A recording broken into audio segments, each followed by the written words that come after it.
To open the side for the opposition.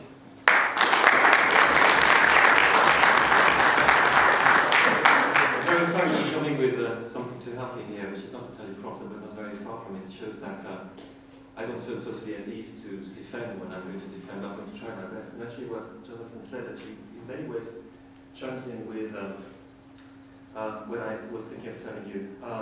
First of all, I think when the question is put to you, such as, you know, has a beautiful game lost its soul? You've first got to question the question itself, and which is what I've tried to do.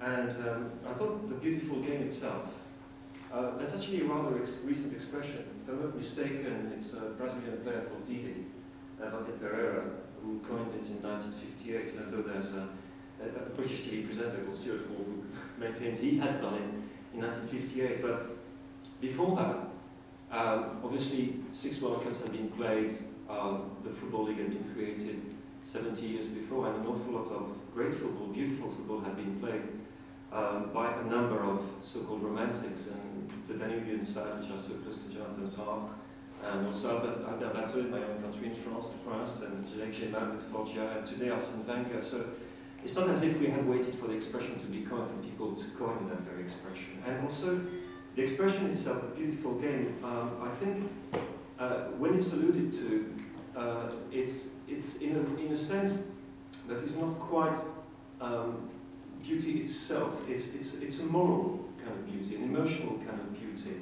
which also was something I think that Jonathan was alluding to, and something which is almost quaint, and something which to me is always tinged with regret and nostalgia, and which I would equate a bit like looking at the photograph of somebody, like a beautiful girl whom we know is dead, and in a way the fact that we know we'll never know her is part of what makes us love her.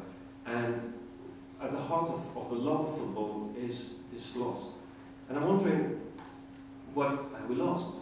If that's the soul, the so-called anima, you know, what breathes life into something, it's taken for granted that football had a soul and has lost it.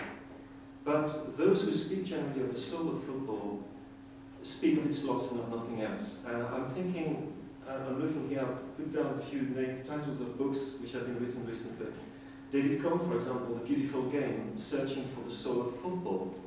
Another one, which is Theatre of Silence, The Lost Soul of Football by Matthew Bazar, and Sing When You're Winning, Football Fans Terry Songs in a Search for the Soul of Soccer by Colin Nyman. And all of these books have been published in the last 5 years, not that incidentally actually, there must have been quite a few others. And what all these writers have in common is that whilst you'd think they almost have a fairly good idea of what this soul is, otherwise what would they know what to look for, or what has been lost, none of them genuinely attempts to tell us what it is, except that we know there isn't much of it left, but what is it, nobody seems to be able to tell you.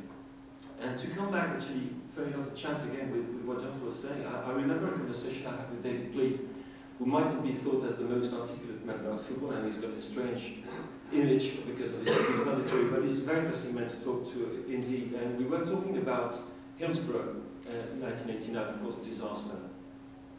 And David was very elated about that, because on one hand, it was the moment when football nearly died and the football was born again. It nearly died because it was a combination, so to speak, of hooliganism, stadia crumbling, people treated like animals, actually, at stadia.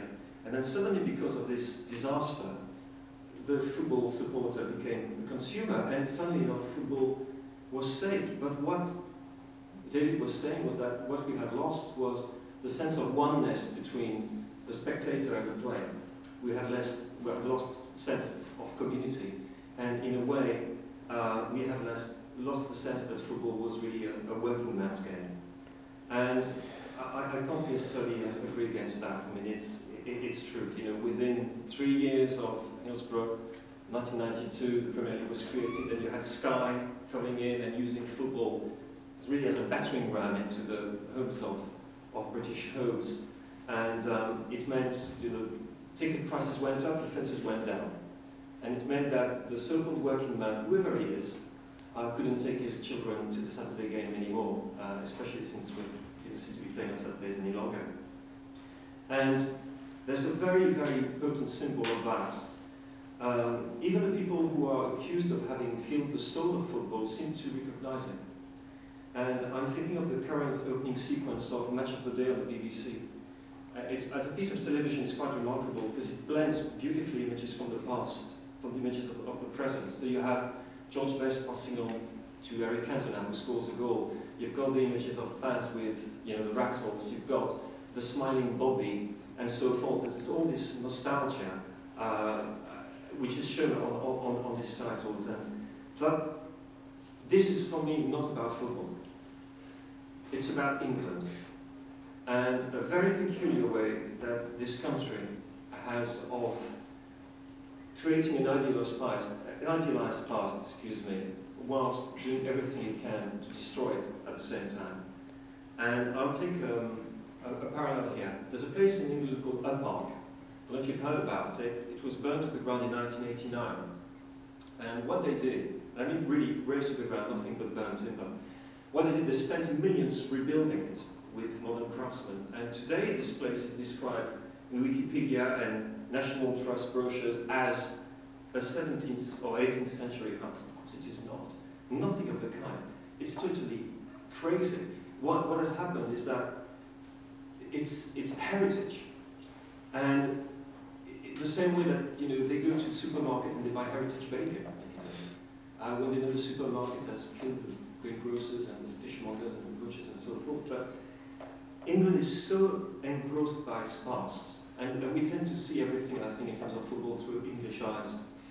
And we tend to forget this very England that is fascinated by its past and doing everything it can to forget about it, is also the England that produces players, the fans, and the managers, even though there aren't many of the latter at the moment. For example, chanting in the stadia is something I often hear people saying, we don't chant in the stadia any longer, the stadiums have become soulless.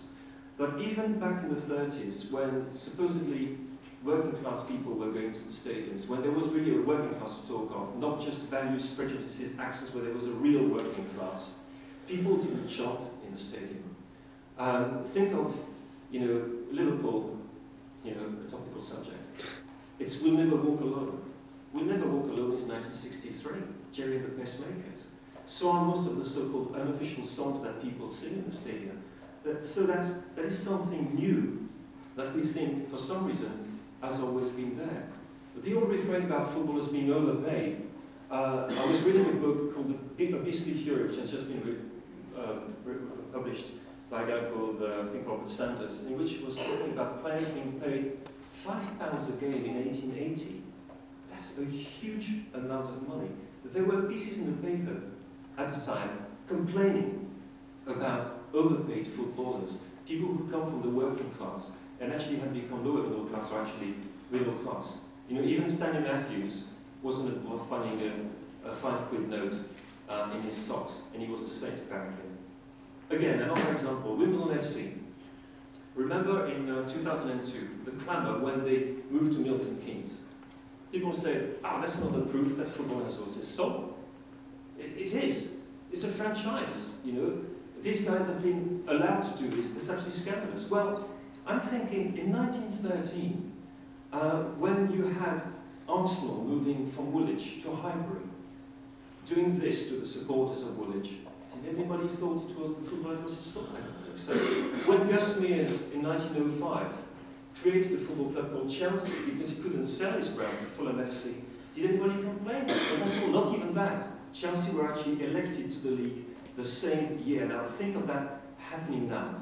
Now you can't possibly argue that the game is not more corrupt today than it was at the time, but what I'm thinking is that the soul that so many people say is threatened, dead, dying, whatever, is very much a fantasy, and that we tend to see football as something that embodies values that have basically left us.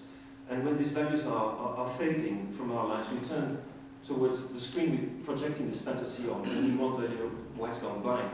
But I don't think it's football's fault. I think it's ours. The beauty is still here. When you see Spain, Barcelona, Arsenal, it's just as vivid as it's been for a very long time. And the soul is there because there is a kind of transcendence in the very act of kicking of football, and that hasn't left. And that is the animal of football, the soul we're looking for.